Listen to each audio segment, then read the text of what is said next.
Alright, hi guys. I'm about to go see the Batman. Got my shirt. Got a tin for popcorn right here. It's pretty sick. And yeah, going to see it in IMAX. Going with my mom, hell yeah. And I've seen some reviews going into it. Hasn't even been out a week yet, and I'm pretty excited. And all the problems people have had, I don't think will be problems for me. But we'll see. Catch you guys soon. Bye. First off, closer look at the tin. Batman. Crest there. Other side, got that. I think it's pretty cool. And wearing the shirt again. Closer look. Go.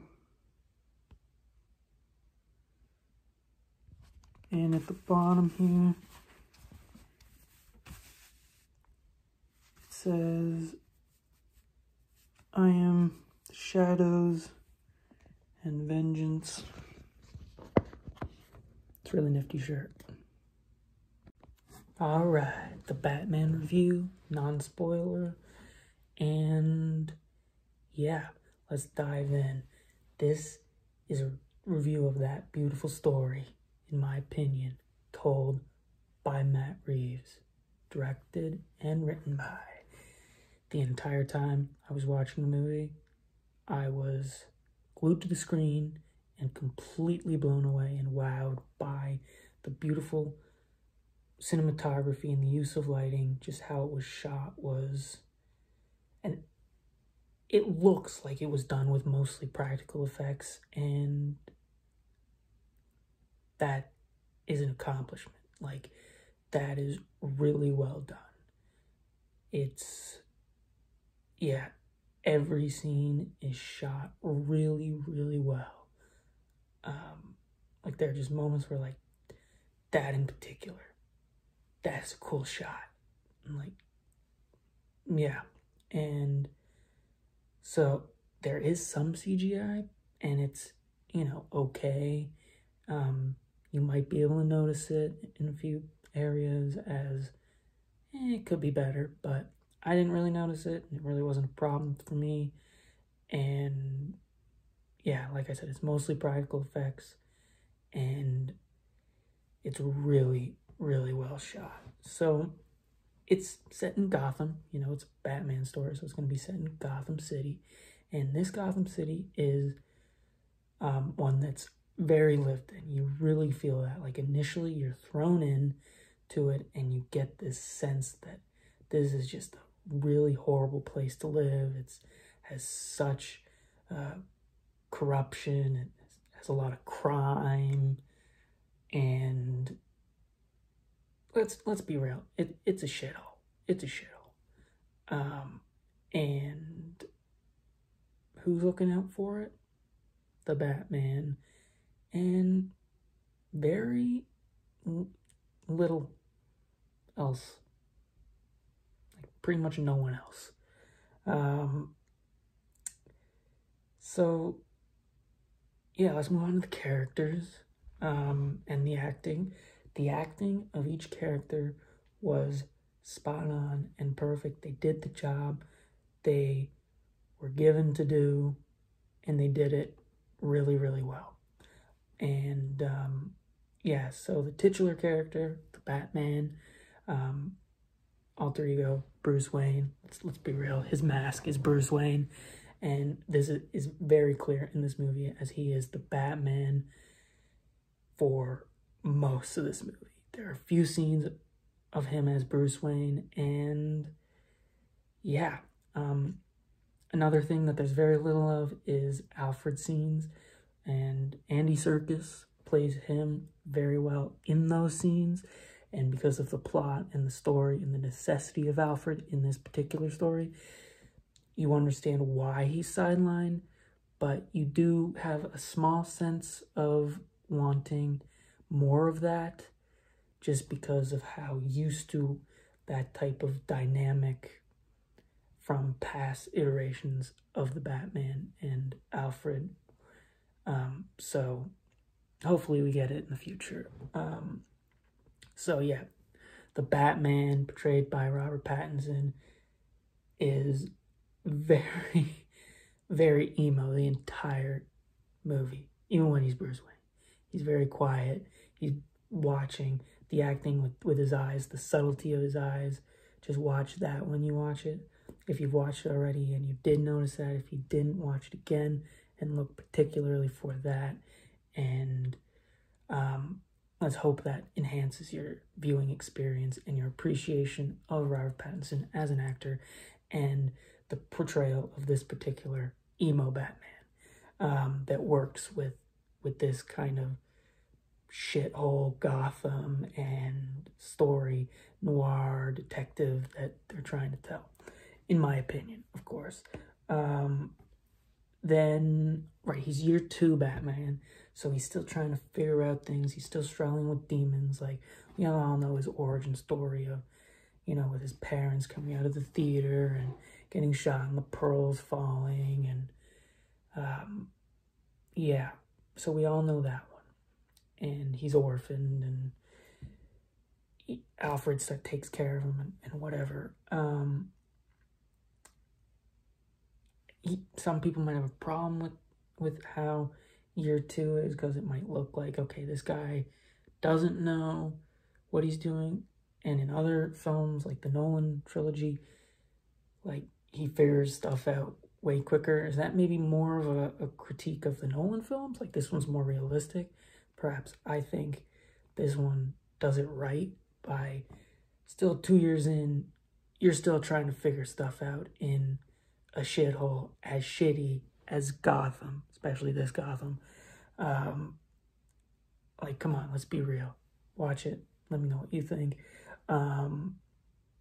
So yeah, part of that is why he's remains in who he is more comfortable, which is the Batman, and refuses to put on that kind of mask and be Bruce Wayne and be that playboy Bruce that I hope will come down the line, if they want to go that route and really kind of provide further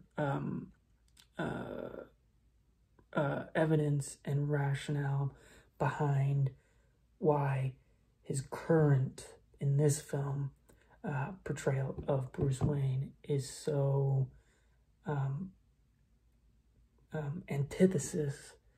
antithetical to that playboy, outgoing, flamboyant, if you will, Bruce Wayne. On to Catwoman now, I think. Selena Kyle, played by Zoe Kravitz. She is fantastic in this, and she's weaved into many aspects of this film. And if you're looking to see lots of screen time from her and her character, you will. And it works. It works for me. And yeah, I think she's stunning. She's stunning in the suit. She's stunning not in the suit. Come on, she's Lenny Kravitz's daughter. Lenny Kravitz is attractive. Her mother, I'm spacing on her name, is attractive. Two attractive people make attractive baby. And, Pattinson is emo Pattinson. He looked, attractive too. And, I'm comfortable enough in my sexuality to say that. The Colin Farrell character of Oswald Cobblepot, or the Penguin, is a minor villain in this story to just further demonstrate just how connected the corrupted and criminal underbellies of this Gotham really are. And yeah, he just provides, like, that's a shitty guy. And the fact that we haven't even seen, like, him at his most villainous, and you know, doing this kind of stuff. And in this movie, I don't want to give anything really away here because it's not a spoiler. But his appearance, Colin Farrell, he's an attractive dude. They make him look unrecognizable. He's an ugly, deformed mofo in this. Absolutely well done. And the little screen time he has in this is fantastic. He's involved in that car chase scene with the Batmobile that, if you've seen the trailers, you know what I'm talking about. And you see, that's only a little bit of it. I'll get to that chase scene in just a minute. Then you have Lieutenant Gordon, played by Jeffrey Wright. In this film, he is Lieutenant Gordon, not Commissioner Gordon. He's still moving up the ranks in the Gotham City Police Department, GCPD.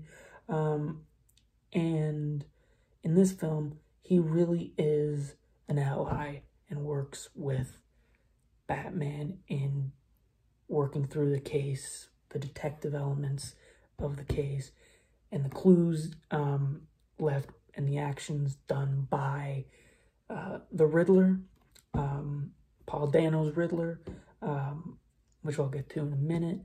One last thing about Jeffrey Wright's Lieutenant Gordon. The dynamic between him and Batman is one of the best dynamics in this film. It really is, a very buddy cop element to it, and they work. There could have been maybe a little bit more to it in some scenes, but all in all, really, really good. He's really good in it. Everyone's really good in this. Let's be real. So let's get to the main villain of this, the primary,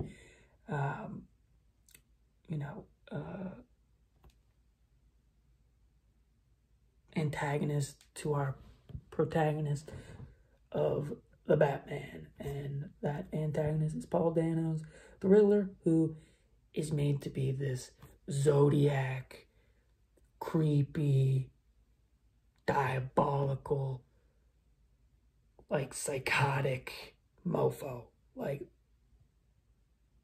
it's insane. It's spot on for this, type of Gotham and this type of story.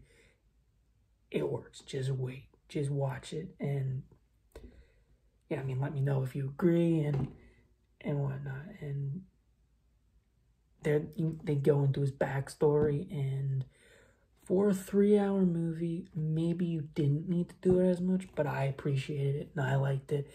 And because I was glued to the screen the entire time and was not bored once, I actually really liked that detail and that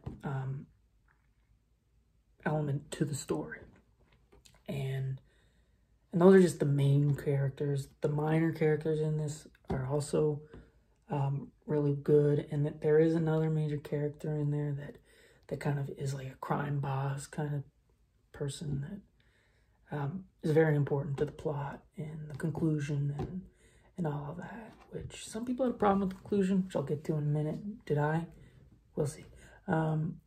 So we were talking about the clues. Let's talk about the clues for this film. Give like the riddles, some reviews I saw early on before going into the movie said that the riddles were way too easy and it took Batman and Gordon and everyone way too long to figure it out. I didn't find that. They're not like ridiculously difficult. Like, if you have half a brain and you really focus, you can get them, and they're cool, in my opinion, and they work. And so I really didn't have an issue with it, as much as those people, criticizing it.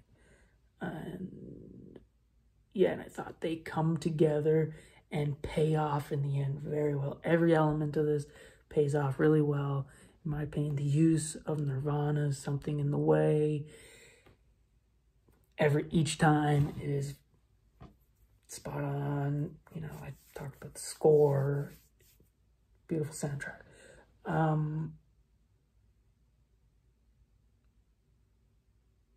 beautiful sound. Let's move on to that. The soundtrack, composed by Michael Giacchino. I think that's how you say his name. I don't know. He did his thing. He did his thing.